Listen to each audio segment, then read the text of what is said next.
सुप्रभात बच्चों। कक्षा चौथी, विषय हिंदी, उपविषय पाठ 2, ध्वनियाँ तथा वर्ण। पुस्तक का नाम गुलमोहर हिंदी व्याकरण। व्याख्यान 1। ध्वनियों को लिखकर व्यक्त करने के लिए कुछ लिखित चिन्ह बना लिए जाते हैं, जिन्हें वर्ण कहते हैं। बच्चों, ध्वनियों को लिखकर व्यक्त करने के लिए कुछ लिखित चिन्ह बना लिए जाते हैं, जिन्हें वर्ण कहते हैं। ध्वनियों का संबंध भाषा के मौखिक रूप से होता है तथा वर्णों का संबंध भाषा के लिखित रूप से। तो बच्चों, ध्वनियों का संबंध भाषा के मौखिक रूप से होता है तथा वर्णों का संबंध भाषा के लिखित रूप से होता है। ध्वनियों के प्रकार। ध्वनियाँ 2 प्रकार की होती हैं। नंबर 1 स्वर, नंबर 2 व्यंजन। नंबर 1 स्वर। जिन ध्वनियों के उच्चारण में वायु बिना किसी रुकावट के मुख से बाहर निकलती है, वे स्वर हैं। तो बच्चों, ध्वनियाँ 2 प्रकार की होती हैं। नंबर 1 स्वर, नंबर 2 व्यंजन। नंबर 1 स्वर। जिन ध्वनियों के उच्चारण में वायु बिना किसी रुकावट के मुख से बाहर निकलती है, वे स्वर हैं। जैसे अ, आ, इ, ई, उ, ऊ, ऋ, ए, ऐ, ओ, औ। स्वरों के प्रकार। बच्चों, स्वरों के 3 प्रकार बताए गए हैं। क संस्कृत से प्राप्त या परंपरागत स्वर। ख नव विकसित स्वर। ग आगत स्वर।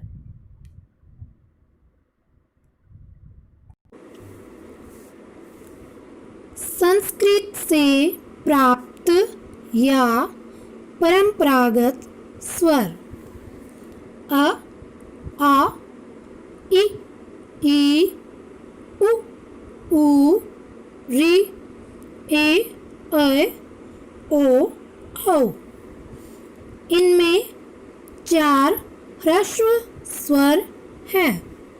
अ, इ, उ, ऋ तथा 7 दीर्घ स्वर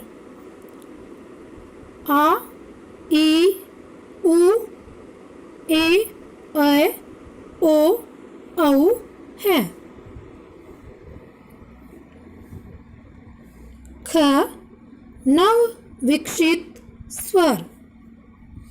इसके अंतर्गत नासिक्यकृत स्वर या अनुनासिक आते हैं। अन्य नासिक्य ध्वनियों की ही तरह इनके उच्चारण में भी वायु मुख के साथ साथ नाक से बाहर निकलती है। अनुनासिक को लिखकर व्यक्त करने के लिए 2 चिन्ह या वर्ण बनाए गए हैं। बिंदु जैसा आपको दिखाई दे रहा है, ऐसे बिंदु ऊपर लगती है तथा चंद्र बिंदु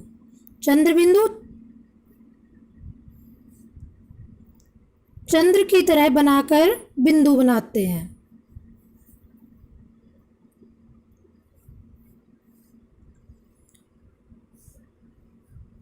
बिंदु तथा चंद्र बिंदु लगाने के नियम। जिन स्वर वर्णों की शिरोरेखा के ऊपर स्थान खाली रहता है, अर्थात मात्रा चिन्ह का कोई भी अंश नहीं रहता, उनके ऊपर चंद्र बिंदु लगाया जाता है। जैसे चांद, गांव, सांच, भांग आदि। तो बच्चों, आप देख सकते हो इन शब्दों में चंद्र बिंदु लगा हुआ है। जिन स्वर वर्णों की शिरोरेखा के ऊपर मात्रा चिन्हों का अंश रहता है, तो उन वर्णों के ऊपर बिंदु लगाया जाता है। जैसे भैंस, चोंच, गोंद, मैं आदि। बच्चों, शिरोरेखा जो हम शब्द के ऊपर लाइन खींचते हैं, उसको शिरोरेखा कहते हैं। ग आगत स्वर। हिंदी में विदेशी भाषाओं से अनेक शब्द जैसे कॉफ़ी, डॉक्टर, टॉय आदि आ गए हैं। इन शब्दों में आने वाला स्वर हमारी परंपरागत ध्वनियों में नहीं था। विदेशी भाषाओं से आने के कारण इन्हें आगत स्वर कहा जाता है। हिंदी में इसके लिए ओ वर्ण बनाया गया है और हम ओ ध्वनि वाले शब्दों को इस प्रकार लिखते हैं: ऑफिस, ऑर्डर, डॉक्टर, कॉफ़ी आदि। स्वरों के दो तरह के वर्ण। हमारी वर्णमाला में स्वरों के दो तरह के वर्ण पाए जाते हैं। नंबर 1, स्वतंत्र रूप से बोले जाने वाले स्वरों के वर्ण, जैसे अ, आ, इ, ई, उ, ऊ, ऋ, ए, ऐ, ओ, औ। नंबर 2, व्यंजनों के साथ मिलकर बोले जाने वाले स्वरों के वर्ण। तो बच्चों, मात्रा के रूप में ये वर्ण होते हैं जो व्यंजनों के साथ मिलते हैं। अ की कोई मात्रा नहीं होती। अ, इ, ई, उ, ऊ, ऋ, ए, ऐ, ओ, औ। ये मात्राएं हैं जो व्यंजन के साथ मिलकर बोली जाती हैं। व्यंजनों के साथ मिलाकर बोले जाने वाले स्वरों के वर्णों को ही मात्रा चिन्ह कहा जाता है। चूँकि अ स्वर हिंदी के प्रत्येक व्यंजन में मिला हुआ है, अतः अ स्वर ध्वनि के लिए अलग से कोई मात्रा चिन्ह नहीं बनाया गया है। तो बच्चों, मात्रा चिन्ह किसे कहते हैं?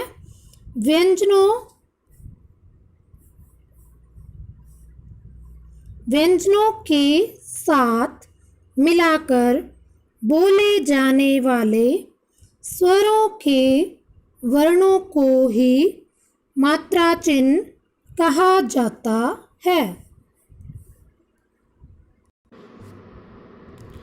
जैसा कि आप चित्र में देख पा रहे हैं, स्वर, यहाँ पर ये स्वर दिए हुए हैं। यहाँ पर स्वरों की मात्रा चिन्ह है और यहाँ पर मात्राओं के साथ व्यंजन दिए हैं और फिर उनसे शब्द बने हैं। अ की कोई मात्रा नहीं होती।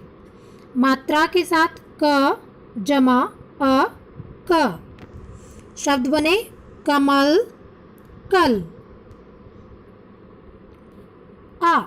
आ की मात्रा ख जमा आ खा शब्द बने खाना, खाद। इ मात्रा चिन्ह ग जमा इ गी गिरना, गिलास। ई मात्रा चिन्ह प जमा ई पी पीला, पीना। उ मात्रा चिन्ह स जमा उ सु सुर, सुराही। ऊ मात्रा चिन्ह ज जमा ऊ जू जूता, जूट। री मात्रा चिन्ह त जमा री त्री तृण, तृप्त। ए मात्रा चिन्ह ब जमा ए बे बेलन, बेसन। ऐ मात्रा चिन्ह म जमा ऐ मै मैना, मैला। ओ मात्रा चिन्ह ध जमा ओ धो धोना, धोबिन। औ मात्रा चिन्ह न जमा औ नौ नौका, नौकर। तो बच्चों, इस तरह से आपने देखा कि स्वर और इनकी जो मात्रा चिन्ह है वो व्यंजन के साथ जुड़ते हैं, तब शब्दों का निर्माण करते हैं। नंबर 2, व्यंजन। जिन ध्वनियों के उच्चारण में ओठ अथवा जीभ द्वारा मुख से बाहर निकलने वाली वायु के रास्ते में मुख के विभिन्न स्थानों पर रुकावट उत्पन्न की जाती है, वे व्यंजन कहलाते हैं। इसके अतिरिक्त व्यंजनों का उच्चारण हमेशा किसी न किसी स्वर की सहायता से होता है। व्यंजनों के प्रकार। स्वरों की ही भांति हिंदी में 3 तरह के व्यंजन पाए जाते हैं। क संस्कृत से प्राप्त या परंपरागत व्यंजन। ख नव विकसित व्यंजन। ग आगत व्यंजन। आइए इनके विषय में जानते हैं।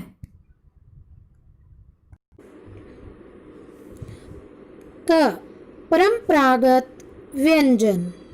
हिंदी में क से लेकर ह तक 33 परंपरागत व्यंजन हैं जो संस्कृत से प्राप्त हुए हैं।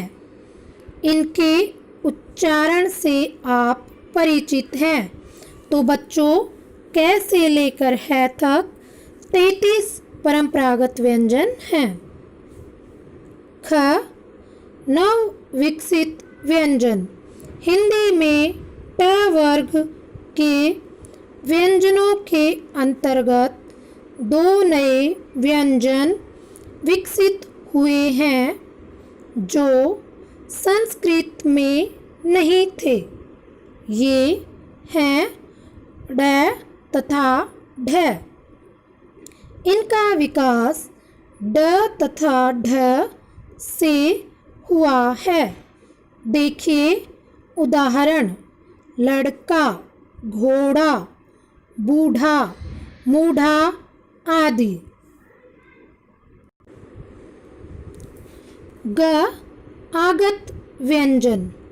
ये व्यंजन आगत स्वर की तरह विदेशी भाषाओं के शब्द आ जाने के कारण हिंदी में विकसित हो गए हैं।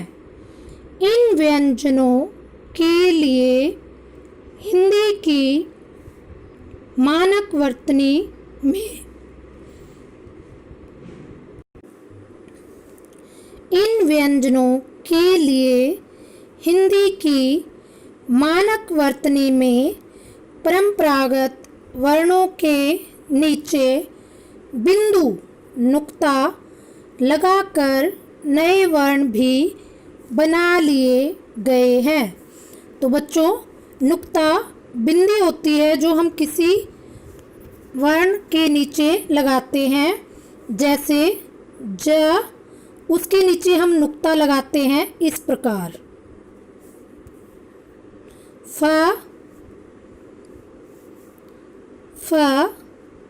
के नीचे नुक्ता लगाते हैं इस प्रकार।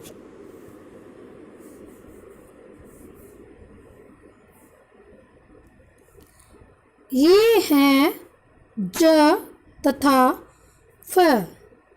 देखिए इनके उदाहरण: जमीन, सजा, दरवाज़ा, फ़कीर, फरार, फीस आदि। जैसा मैंने आपको बताया कि इस तरह से ज के नीचे जो बिंदु लगी है इसको नुक्ता कहते हैं, और फ के नीचे जो बिंदी लगी है इसको नुक्ता कहते हैं। बच्चों, पाठ 2 ध्वनियाँ तथा वर्ण। व्याख्यान 1 का आपका गृह कार्य है